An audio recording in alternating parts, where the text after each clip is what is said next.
welcome to another episode of Honestly Bilal, the show for the aspiring ophthalmologist, where we sit down with medical students who are interested in becoming an ophthalmologist, residents who are training to be ophthalmologists, and attendings who are practicing in the field in ophthalmology. My name is Chris, and I am your med student lead, and I'm here today with a very special guest. His name is Brandon McKenzie. He is a third-year medical student at Howard University, and we are so excited for him to be on our show and kind of just share, what got him into ophthalmology, what he's doing, and what he's up to. So, Brandon, do you want to introduce yourself for all the listeners? Yeah, for sure. So first of all, thanks, Chris, for having me on. This is definitely a great opportunity. I'm so glad to share my journey and experience with everybody. So I'm a third year med student at Howard, like you said, and I'm originally from New York and then South Jersey, was where I grew up. And I first went to Swarthmore College for undergrad. Then I did a gap year, did scribed at the Shea Institute for a year before coming to Howard. And then when I did, I was definitely already interested in ophthalmology, but I wanted to kind of keep an open mind, and rotations and all, research and meeting other doctors and attendings and things like that all happened. So after all that, I've kind of come to the decision where I thought I would be. And yeah, now I'm here. So getting ready to apply and everything. Awesome. And Mhm. before we ask our first question, I'm curious to hear, with the scribing experience, was it in ophthalmology or was it in a different Y- field? Yeah, it was in ophthalmology. Yeah. Awesome. I guess that kind of lit a fire under you, and now you're starting to, Yeah. yeah. Okay. I feel like for people it was hit or miss, like, Mm, because I got to see what it was like to work in a clinic every day. I got to see the OR, mm, and if people don't like it, they don't like it. But I did, so I thought definitely. that, yeah. Yeah, during my senior year, I scribed in the emergency department, and Okay. I'm no longer interested in emergency medicine. So, No, but that was, yeah. I know a lot of people who ended up scribing in EM, and mm, again, it was hit or miss for them. So, right, right. mhm. Okay. Well, this is a question that we ask all of our guests on the show, and especially medical students, because they're aspiring to be ophthalmologists. And you hit on this a little bit already with your scribing experience, but to talk us a little bit through of what all events kind of led you to deciding on pursuing this as a field. If there's anything in particular about ophthalmology that kind of drew you to the field, or any experiences, we'd love to hear from you. Yeah. So again, working in that field for the better part of a year, it was a great program. Like, I've met, it was like 15 of us scribes who were working with different attendings, and I was like what they call a floating scribe. So I got to see a lot of different specialties and work with like a lot of attendings. So I saw retina a little bit. I mainly work with glaucoma and cornea and comprehensive, but I also did plastic sometimes. So I got to see like the broad spectrum of what ophthalmology has to offer. Mm, And, just like working with those patients and kind of seeing the gratification that they would have towards the procedures and things that could just really cure vision. It was really special to watch and to be a part of. And even as a scribe, like, I didn't have the biggest responsibility, obviously, in the clinic, but um, I felt like patients were grateful for me there as well. And, I just saw the impact I could make. And I think another thing that really inspired me was when I found out that ophthalmology has such like a big potential for international medicine, because that's definitely something I want to get into. Um, I want to go on these mission trips that these ophthalmologists do every year and perform cataract surgery in, various underserved countries. So that's definitely something that I'm passionate about. My family is from Jamaica, so I would love to go back there and work with the patients there and the youth and everything. So it's things like that. It's giving back. It's also Yeah, so that's pretty much it. Also, I love, technology. I know a lot of people say that and stuff, but I'm a quick learner when it comes to that. And so I feel like there's a lot of potential in the field to use technology and use like cutting edge equipment. So I'm excited for that. Definitely, definitely. I think you made some really good points. I think international medicine, and especially in ophthalmology, is growing, and there's a lot of interest in it. And I think it's great that you have an interest in that aspect of the field. And I know you're probably gonna go off and do some amazing things when you become an ophthalmologist. So, Yeah. um, and then at Howard, I know you're a third year medicine and medical student at Howard. There an home program at Howard, and have you gotten to know some of the faculty there? Who are some of your kind of mentors that you might call at Howard, or even if it's not at Howard, or even if it's not in ophthalmology, anybody that you consider kind of like a mentor to you that you wanted to share? Yeah, definitely the two mentors that I've had since I started here at Howard are Dr. Katrina Loy and Dr. Leslie Jones. They've been great, and we do have a home program, luckily. And I know like some students can't say that, and it definitely creates issues, especially with COVID. Then last year not being able to do aways and everything. But I'm definitely grateful that we do have one, and they've been helpful in terms of research, in terms of I'm on a texting basis, so I can any questions I have, I can just send something over, and they'll help me out for the most part. And it's an involved department. I've met some of the residents, and I've gone to shadow on occasion, although not as much as I would have liked to, but that's what fourth year is for as well. So third year gets busy, I'm sure.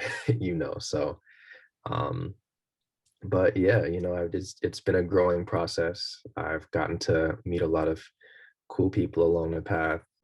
A lot of my class is actually interested in ophthalmology, so it's a good number of us who are um learning about this whole thing together. So yeah.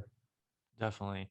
Um, it's interesting because even in our department here or at our school this year, we have about, I think, 8 students interested in ophthalmology. Mhm. And like you said, I think there's a really growing interest in the field, and it's awesome, because we can, I can sit here and chat with you, when you're halfway across the country, because you're Exactly. interested in ophthalmology. But yeah, Yeah, and it's great to meet people before the interviews and that whole trail starts, because from what I've heard, it's helpful to have people that people who you can ask, what should I be prepared for, and things like that. So yeah. definitely, definitely. And I think that's part of the reason why Bilal started this whole initiative, was to get to know the applicants before he goes on the interview trail. Hmm. And yeah, I'm just excited to get to know you and obviously all of the other applicants this year through this kind of platform. So For sure. it's really interesting that you mentioned Dr. Loy and your other mentor there, because I remember last year I was on Twitter and I had seen um, you post about a webinar that you hosted, Hmm. and it was posted on YouTube. And for everybody that doesn't know, go to Brandon's Twitter account, and he has the webinar posted, and it's obviously about how to match into ophthalmology, and getting some insights from ophthalmologists in the field. And I think that's a super cool initiative that you obviously was able to kind of spearhead. How Yeah. did that process kind of come about, and how was that experience getting to kind of pick the minds of experts in the field? Well, it was actually it kind of it blew up a lot more than I thought it was going to be, and at every point I was like, wow, this is a lot more than I thought it would be. But how it started was SNMA was starting this new initiative where they had they wanted to start a liaison or a leader for each specialty in medicine, or at least the more, I guess, well-known ones. So I applied for that position, and I became the ophthalmology specialty group like liaison, and we were paired with an NMA member, and so Dr. Ninita Brown has been extremely helpful to me as well. She's works down in Atlanta, and she was the one who had the idea for the panel, and she pretty much just gave me the reins and told me to, make it happen and to advertise it. And she already had the attendings that she was going to include on the panel. So I pretty much set up the Zoom, made sure that we could get as many participants as possible. And, I also kind of moderated and led it for the majority of the meeting. So that was really cool. But definitely, like, when I got in the Zoom and realized, like, wow, these are like five big names in ophthalmology, I was like, this is really crazy. So I was just like a second year at the time. I was like, I'm not I wasn't ready. But no, it was a great experience. And I got a lot of positive feedback from students. People reaching out saying that was an amazing talk. Thank you so much for doing this. And it just felt really good to let everybody know, just how to get ahead, but also how to be competitive, what programs are looking for, conversations about mentorship and research and how important it is. And also for the people who are on the fence and saying, I'm not sure that I want to do ophthalmology yet. And this kind of hopefully served to, amplify their interest, and as opposed to take it down, because it was very much an uplifting type of discussion. So yeah.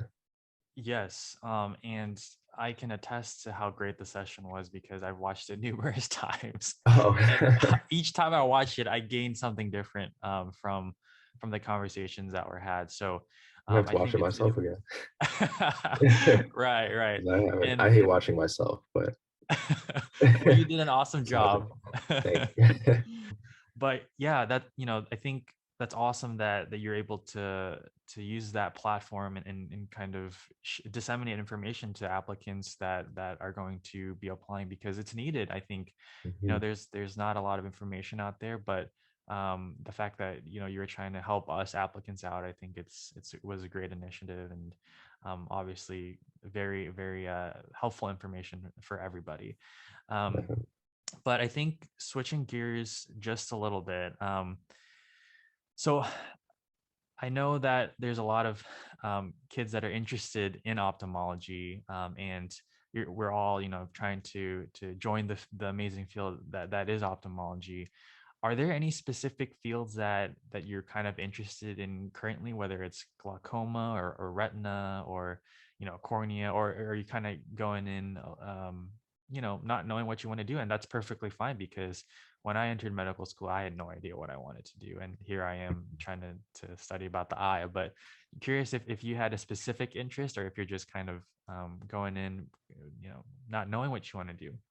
Mhm. Yeah. So I after when I finished scribing, I thought to myself, I thought glaucoma was really cool, and I thought the patient population that I could work with, and the lives I could affect there might be, some of what would make being an ophthalmologist like the most fulfilling to me. But as I've like gone on and started to think more about it, I've really just fluctuated all over the place. So I've said to myself, cornea is where I want to be, because I, as far as I could tell, the cornea specialists were the cataract surgeons, so that's something that I want to do as well. So I've thought that, and I've also now thought plastics most recently, because I'm like, it combines so many different specialties like oncology, plastic surgery, ophthalmology, ENT even. So, I really loved my surgery rotation, and to be able to not only do surgery like around the eye, but also, I mean, not only do surgery in the eye, but also around the eye, like, more traditionally, in terms of um, suturing skin and things like that. And I think that that's something that is important to me. So in reality, I really don't know what I want to do. I figure out that I will figure it out when I get there. But um, yeah, that's just some of the things that are interesting to me at the moment. I'm sure it's subject to change. So Definitely, definitely. mhm. Yeah, I think it's way too early for us to know what we want to do. But Yeah, it's always good to think about, what we might be interested in. And So we talked a little bit about how you got interested in ophthalmology, kind of your mentors in the field, and kind of the webinar that you were able to host last year. And it's been a really good discussion. But I also want to know what you do outside of ophthalmology and medical school. Do you have any like hobbies or anything that you do in your free time that you're interested in? yeah. So I definitely spent a lot of time in the gym. I think that's something that's important to my sanity and mental health. So I enjoy that as well as soccer and basketball are my two favorite sports. So I love anything that has to do with either one of them, whether it's watching or playing myself. Like I definitely made it a point in college and like after college to make sure I do something outside when it's warm, like every day. Now I don't really have that luxury as much, so I take it where I can get it. But staying active for me is definitely important. And I guess, more recently I've been playing chess a lot. So I've been playing with some of my classmates and stuff, and hopefully we can start a little chess thing going where we can get games going every now and then and stuff. And that's something I did when I was little too, but more recently picked it up because I realized that all you need is an app and you can just play whenever you want. So Yeah. it's uh it's fun. It's I'm not as good as I thought I was. I'm realizing playing Hey, against other people and not just my friends. But right. yeah. Yeah, man, Mm. chess is something that I tried to pick up when I was younger, and I was always the one that was getting beaten, so I ended up dropping it. Yeah, no, my mom taught me how to play, and then as soon as I started beating her, she's like, "All right, I'm not playing with you anymore." So I Yeah, went a because long time not playing. my brother plays too. I think there's a website that you can play over, right? There's like an online Mhm. It's just virtual chess.com, yeah. chess.com, right? Yeah, and he Mhm. plays, and yeah, he always beats me and puts me in checkmate, and then I feel bad about myself, and I ended up not playing anymore. So Yeah. that's No, I mean, it's a learning experience, so definitely, you definitely. just gotta practice in silence and then come back and beat him. You'll wonder what happened. Right. And then also, so I know you're on your internal medicine rotation right now, and I Mhm. am as well, and we're kind of coming down the home stretch of third year. What is the Yeah. next year looking like for you? What's the next rotation that you're starting? Are you going to be starting ophthalmology or rotation at Howard? What's kind of the next year looking like for you? Yeah, I think the way it works is we're allowed to do one away rotation. So my tentative plan is to do, I think, what everyone does when it comes to specialties and aways is do my home rotation first because I have one thankfully, and then go and do another rotation at a school that has to be determined, that is to be determined. But yeah, that's pretty much it. And then we have the typical, I think, rotations that the standard ones that schools across the country have. But before that time is step two, so that's what I plan to do in the more. I mean, yeah, step two in the more immediate time frame, as soon as third year is over, at least. Definitely. Do you get any time off between third year and fourth year to kind of study, or does it have to be done while you're in rotations? People can do it however they want, and I think what I decided for myself is that I want to take the first month to study for it, and then just take it, and then I can move on. Because if Definitely. I had that looming over my head, it wouldn't be good. So Yeah, yeah, exactly. get it out of the way. Definitely, definitely. No, I think that's a Yeah. great plan. And I think everybody's excited to kind of finally start being in doing your ophthalmology rotations. I know third year has been a great experience in itself. Kind of Mhm. being immersed in a lot of different fields, but I think there's a lot of excitement about being able to start a rotation in the field that we're potentially going to be joining. So I think there's a Exactly. lot of good to come, and obviously everybody's excited about what you're going to be doing moving forward. And I Oh, know thank you. Bilal and I are very excited to see your growth and kind of your path towards becoming an ophthalmologist. Um, Mm, and I think there's a lot of initiative nowadays in ophthalmology to make sure that we, recruit and have people of all different backgrounds and obviously racial yeah. ethnicities in the field and being inclusive. And I'm just really excited that you're interested in, you know, Mm, we're all excited to see what you have in store for us. So yeah, absolutely. And that's part of my goal too is, when I become an ophthalmologist, and even now I want to be a mentor to, the next generation that's going to come next. And part of the SNMA position is to involve minorities further in these fields that they typically either it might have been they think it's too competitive for them, or they don't know about it, they find out about it too late, and by then they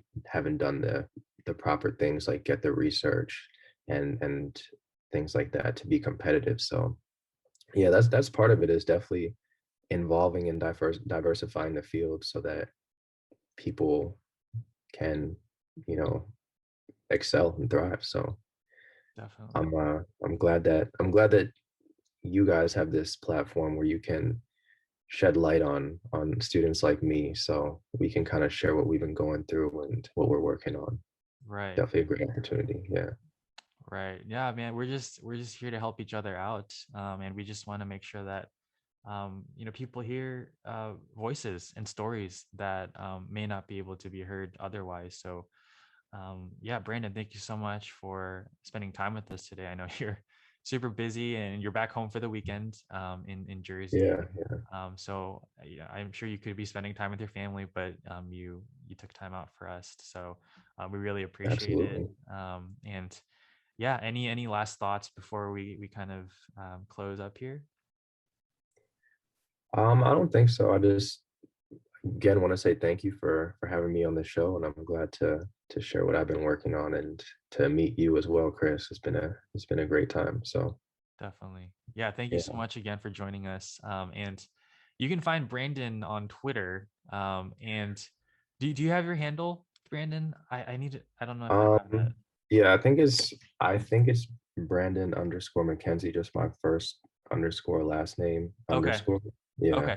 And we'll Hmm. we'll we'll have that uploaded on the video at the end as well. So please, everybody, go follow Brandon and see what he's up to the next year. We're all excited to see what he does. And again, thank you so much for tuning in to Honestly Bilal. We have a lot of new guests coming up on the show, medical students and residents and attending. So please be on the lookout for that. But yeah, thanks again, Brandon, and everybody. Have a great day, and we'll see you next time. All right. Thanks, Chris. Take care.